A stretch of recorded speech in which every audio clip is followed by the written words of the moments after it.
you. Here, please. Great. Sure.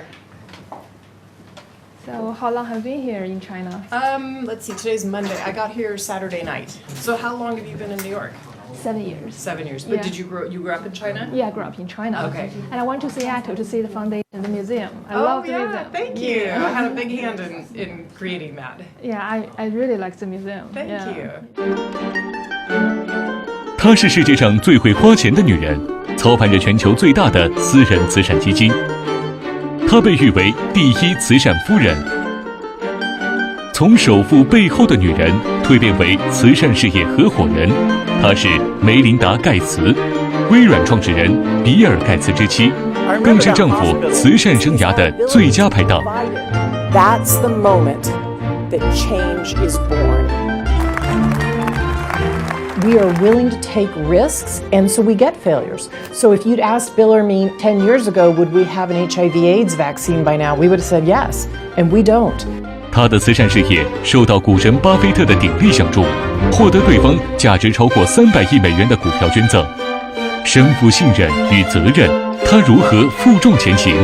面对挫折与困境，他会如何接招？ What looks enormous, 32 billion, that's nothing if you want to really tackle HIV/AIDS around the world or malaria. 作为全球最知名和最富有的女性之一，她怎样看待女性在社会发展中的角色？为女性代言过程中，她又有哪些思考？ Women are the center of the family, and they're the center of society. And so we know if you invest in a woman's education, she's going to also invest in her daughter's education. And when you educate a girl, you're educating everybody else. 比尔及梅琳达·盖茨基金会联席主席、理事梅琳达·盖茨中国行，与财约你畅聊她的失败与乐观。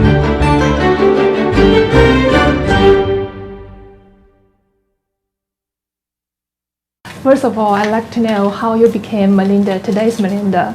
To choose a career in science is not many girls' choice. Did you inspired by anyone to choose computer science at Duke University? Well, thanks for having me, first of all, Summer. And, I had a high school teacher who really inspired me. She was my math teacher in high school, and she was the first one to bring computers to our school. And she had a small group of girls who we volunteered to start programming, and I just got hooked.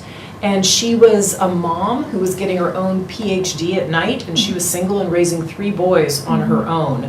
So she was a real inspiration to me that women could be good in math and computer science. I heard that your father also is a very open towards girls to study science. Absolutely. So my father worked on some of the early Apollo missions, the spacecraft missions. So cool. Yeah, and he always talked about at home the fact that his teams were better, his engineering teams, if he had a woman on them. And so the teams would reform every few years, and he would always try to attract some of the best female mathematicians or engineers to his team. So he completely thought that his 2 daughters, there were 2 girls in my family and then 2 boys, he thought the girls could equally be as good in the sciences as the boys could be. Oh, it's a very good family environment, but what about the workplace? I heard that you were the only one MBA student who entered Microsoft. There are 10 MBA students at that time. What's your early experience working amongst your male co-workers? Right, so in 1987, they had hired their first class of MBAs at Microsoft. There were 9 men and me. But my experience was actually very positive. I had worked around a lot of men in computer science. It was mostly all young men in college coding. And I had had that experience already, so it wasn't that different, to be honest, when I went to Microsoft. And what I learned to hone at Microsoft were my management talents. And I realized, again, that I really believed in these collaborative teams that had males and females on them, and that it was all of us pulling together towards a joint goal that we could create the best software. But what do you think about nowadays the environment in Silicon Valley? We all know that it seems not that equal, the male and female co-workers. So what do you think of that? Yes, and when I was in computer science in the late 1980s, graduating from Duke University, women were on the rise in computer science, just like in law and in medicine. And today, if you look at the legal profession or the medical profession, we graduate in the United States about equally, men and women, from law or medicine. But computer science was on the rise, and then it went down like this. And I think there are a whole host of reasons for that. Starting all the way in grade school, we don't role model for girls that they can be good in computer science. We don't show them that they can be good coders just when they start to kind of lose their confidence. We know girls lose their confidence in middle school and gain it back in high school. So I think we have to do more at grade school, middle school, high school, college, and the tech sector needs to be more welcoming to women because they have to look at the sector and say, that's to. And I think the technology jobs are some of the best jobs in society, so we need to fix this for young women. Exactly, and there are studies showing that into girls and women have a great returns, but it's different from developed countries and developing countries. Do you have similar experience, and why do you think there's a gap there? Well, I believe that we need to invest in women all over the world because women are the center of the family and they're the center of society. And so we know if you invest in a woman's education, she's going to also invest in her daughter's education. And when you educate a girl, you're educating everybody else because she will start to lift her family out of poverty. We have great statistics about this all over the globe. And I think some of the reasons, though, we don't invest in women equally in some of the developing world nations is we don't actually have very good data. We don't go and really ask women and girls about their lives. And so we need to invest in better data so we actually know what investments to make on behalf of women and girls that will help them lift themselves and lift their whole families out of poverty. And you spend a lot of time in Africa, so did you talk to those women and what did they tell you? Yes, so I'm in Africa 2, 3, 4 times a year, and I talk to women often. So I not only do important government meetings and civil society meetings, but I go out into remote villages, I go into the slums very often to talk to women. And if you stay long enough, they will tell you about their lives. And one of the things women in Africa are asking us for are contraceptives. That is, tools that women use to space and limit the number of children that they have. And women will tell you over and over that if they can space the births of their children, they can stay in school, they can make sure they can feed their family, and they can get a great job. And so I heard this a lot on the ground in Africa, and then when I went back to look at the global statistics, turns out there are 200 million women asking us for contraceptives. And so I spend a lot of my voice and time and money these days advocating that women have access to contraceptives. I agree with you that technology changed the world and changed women's lives. I once talked to a woman from India. She told me that fintech changed her family because he can get a loan from the internet. So there are a lot of technology like internet, like mobile phones. What do you think is only one thing that has the most impact? I think contraceptives have had the biggest impact. If you look at why women in the United States or Europe or Japan have been able to work, have been able to get a great education and go into the workforce, it's because they can space or limit the number of children they have. So I think that's been the biggest technology breakthrough. If you look back the last 40 years, I think the biggest breakthrough going forward is absolutely going to be the mobile phone, because a woman or a man can save a few yuan a day on their phone, and then they can buy things at the market, they can buy food, they can put their kids in school, get the school supplies. So what we can do with forward is really quite phenomenal. Fabulous. And earlier this year, I went to Seattle. I had a tour on the Gates Foundation's museum. I love the museum. So what inspired you to establish the foundation in the first place in 2000 with Bill?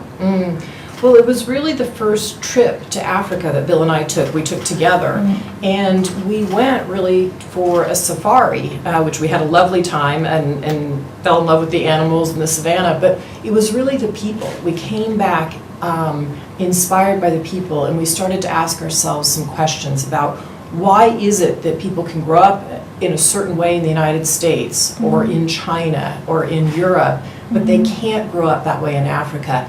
And what is it that a foundation could do about that to help people live a healthy and ultimately a prosperous and productive life? And it was that trip that started us on our journey. So that's the trip, and that's from Africa. But now the foundation is quite global. So there are so many issues, challenges that need our attention. What makes you decide which to prioritize your foundation?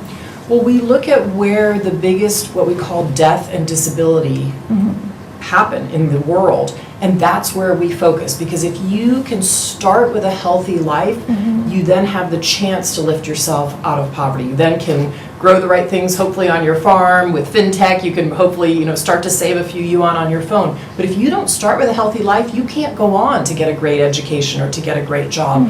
So we look at the biggest diseases: HIV/AIDS, tuberculosis, malaria, and that's where we really focus the most. And but we focus globally because those issues, diseases cross borders. We know that today. They don't know any borders, and they also affect different people at different rates in different places. And global health is one of your focus. You spend $32 billion US dollars. That's a lot of money. So that capital you pour into the global health and development has a great results. But I guess there might be some failures. So in the process, so how does these failures help you to make future decisions? Sure.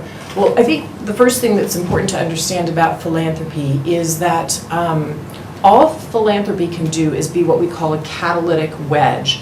It can take pilot projects, it can take risks where sometimes a government can't or won't take a risk, it can shine light and move things forward. But everything we do at the foundation takes government money, huge government money, to scale it up. We even what looks enormous, 32 billion, that's nothing if you want to really tackle HIV/AIDS around the world or malaria. But absolutely, we are willing to take risks, and so we get failures. So if you'd asked Bill or me 10 years ago, would we have an HIV/AIDS vaccine by now, we would have said yes, and we don't. But that failure on the HIV/AIDS vaccine made us realize that we shouldn't, as we were investing with others in these individual candidates, we had to learn from every single candidate that was invested in and have a whole pool in a database where all that research was poured into so we could learn from each of those failures, and all the scientists around the globe could learn from the various failures that happen. So we learned to share a lot of data and information, whether we have a success or a failure, because that's how you move things forward. Just now you mentioned about the government. I guess that the Gates Foundation must leverage other resources like the government, like other private sectors. Can you give us an example of how you leverage other resources to help you to push forward your agenda? Sure, absolutely. Every single thing that we do is in partnership with civil society and a government. We do not have enough, we don't have staff on the ground all over the world. So probably the best example I can give you is a public-private partnership that we helped start called the Alliance for Vaccines and Immunization. It's a huge pool of money that's private and public, mostly public. And because of that pool of money, we can go to vaccine manufacturers and say, work on diseases of the poor world, where there wouldn't normally be a vaccine market there. There's this pool of money that can pull the vaccines through. They know, hey, there's actually funding for these vaccines. So then they'll work on an HIV/AIDS vaccine or a malaria vaccine where there was no incentive before. And so that's just one example of how government funding will ultimately, it does buy hundreds of millions of vaccines that vaccine fund has purchased. And now there are over 6 million children alive because of that partnership. That's fabulous. So the Gates Foundation is quite unique around the globe. So how do you and Bill contribute to those uniqueness? Well, I think it's the both the optimistic nature we have, we see where the world is going, and this ability, this belief that you have to constantly learn and constantly change, and that it's this belief in the innovations that have come and are coming along, and how do we apply those innovations in ways that can serve everyone, not just the high end of society, but absolutely everyone. So a perfect example is the mobile phone, right? There's still a pretty big gap between poor women in remote rural areas getting mobile phones. We need to make sure that mobile phones are ubiquitous and everybody gets them, because again, when a woman can get that money in her hands, if her husband gets a job and can send some yuan home, or she gets a few yuan that she's saving off of her farm, she then has her own account and her own money. And when you get money in the hands of women, it changes everything inside of her family. True. And so I think that's just one way that we try to take these innovations and make sure that they're spread equally for everybody. I'm quite interested in the optimism you have. You always say that you are impatient optimism, but facing with a lot of world problems like the the gap between the rich and poor, the terrorism, the slowing down of the world economy. A lot of people tend to be very pessimistic. But why so? Why are you so optimistic? Well, I think sometimes we take the short-term crises and we highlight those on the news instead of looking at the long-term perspective. If you look at violence around the world, yes, there are some horrific places that are still violent in the world. But if you look at the long arc of history, the world is far less violent than it's ever been. If you look back and you say, since 1990, we've cut in half the number of children that die every year. We've cut it in half. Or you say in China, 700 million people have been lifted out of poverty. Yes, there are still 40 million to go, but 40 versus 700, that's a pretty phenomenal number. And so Bill and I look at that progress and we're always asking ourselves, how do you take the lessons from that progress and how do you accelerate it on behalf of the world? And when I go out and visit families in these remote rural areas where they're not facing a disease that maybe somebody would have faced 20 years ago, or they're not getting as many episodes of malaria in their family, and they'll tell you the difference it makes, that makes me very optimistic about the world. The Gates Foundation has achieved a lot of things and is due to the partnership between you and Bill. A lot of people say that it's very hard for the couples to work under the same organization. So how do you manage to do that? Yeah, well, sure, couples don't agree on everything, right? But I think that Bill and I have big goals that are shared goals, and we recommit ourselves to those big long-term goals. And we're both very ambitious about those goals. And so yes, we can disagree about some specifics sometimes, but what we always agree to do is to disagree in private, and then when we show up at the office, we are showed up as a unified couple. And as long as we have our sights on the long-term goals, it makes the small disagreements, to be honest, even smaller. So you did have some major arguments? We've certainly had disagreements, you bet. But they're always with the intent of, are we doing the most for the world? Are we doing the very best with these resources that we have from Microsoft and that Warren Buffett has given to our foundation? Are we doing the very best with those resources? And so the disagreements are more about how much do we spend on a particular project this year versus waiting for the long-term solution. And those are nuances, and they're important to work out though. But again, it's always with that long-term goal in mind. But what about in life? Just now you mentioned about the work, but what about in life? How do you keep the balance at home with Bill? Sure. Well, I mean, we both, of course, again, we love each other, right? And we have a lot of respect for each other. We're raising 3 kids. So is it easy every single day? No. But, you know, for the most part, we agree on things. Sure, there are sometimes tensions around time, right? Time is our scarcest resource.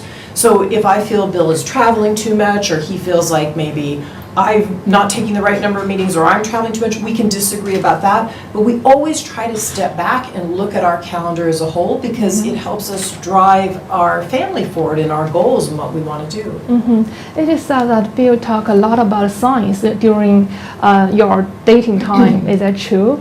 Sure. Bill loves science, but I like to listen. And we both read a lot, and sometimes on vacations quite often we'll be reading different books, but then every few chapters we'll explain it to the other person. And for me, one of the things I love is that Bill has always said that if you are really learning something deeply, you don't know if you know it until you can teach it to someone else. And Bill's a really good teacher, so I learn a lot of science by what Bill reads and explains to me, and he learns a lot about the world through what I read, but also the trips I take where I'm out in a remote rural area and I come back and tell him this is what I've heard from women, and he listens very deeply as well. So what interests you most? What kind of subject?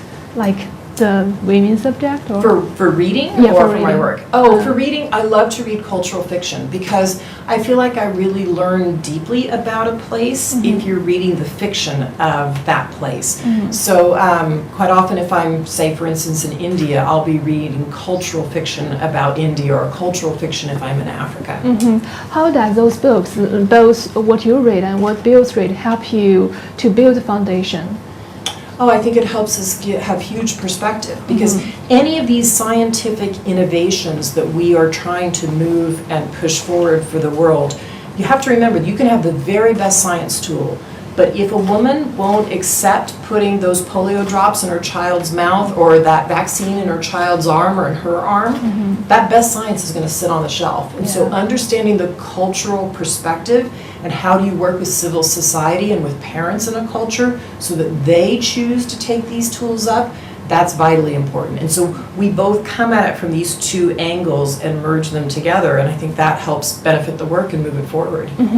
Now here you are in China, and we all very welcome you here. What's your biggest challenge to do your foundation work here?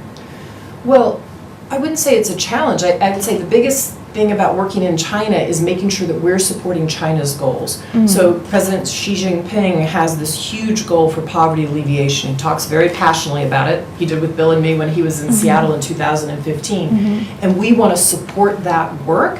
And in addition, take those lessons and have China export those lessons to around the world. So everything that China has learned about malaria eradication, where there used to be 60 million cases a year of malaria in China, now there's a few thousand, that amazing research and development and also the tactics of how you do a real malaria elimination, we want to make sure those lessons are actually moved to China or moved to Africa. Or the amazing things that China has done in agriculture to feed, China has 10% of the arable land in the world, and yet they feed 25% of the world's population. So how do you take those lessons of agriculture and bring those to Africa as well? So I think China has a lot to give to the world in terms of expertise, and so we want to help further that with the Chinese government. So what you have done in China and what you are going to do in China will have play a role in your global strategy of the foundation. Sure. So when Bill was here in March, he signed an MOU with CPAD around poverty alleviation. I signed an MOU yesterday also with NHFPC, and it's around China's poverty alleviation goals. And so we are working specifically on primary health care in some of the most remote rural places here where these 40 million people still live in poverty, but particularly working on young children's nutrition. 10% of the population here is still stunted. And also working on that primary health care facility, that place that a mom or dad first takes their child for all the important things that they need, from vaccines to nutrition to other services. So we're going to work with the government on those pieces, and then as well work with China on their amazing R&D around all kinds of drugs and vaccines for global health around the world. Wow, you have a lot of things to do in China. So let's talk back to the US. What do you think the populism now prevails in US and in part of Europe? Why do you think suddenly all of the institutions cannot convince the people? They used to convince them. Well, I think things have changed around the globe, and I think people need time to catch up with what has gone on around the world. Diseases are crossing border. People are leaving Africa and moving to Europe. And so I think you're seeing a restlessness among people about what's really going on with the technological change. And I think the most important message that we can give is that this foreign aid that has been given by the United States and by Europe and Japan, and now China's contributing a little bit to that as well. South Korea is a huge foreign aid donor partner now. That foreign aid helps develop economies like Africa, countries in Africa. And that if people have health and prosperity where they are and they can get a great job, they're going to stay there. And so if we want a peaceful and prosperous world, we need to invest in foreign aid. And so Bill and I now spend a lot of time advocating on behalf of foreign aid, not just to the US government, but also to European governments, to Japan, to South Korea, and even to China over time. Again, this amazing R&D that China has, exporting that on behalf of the world is going to benefit all of humankind. Thank you so much again, Melinda. Thanks for your time. Thank you.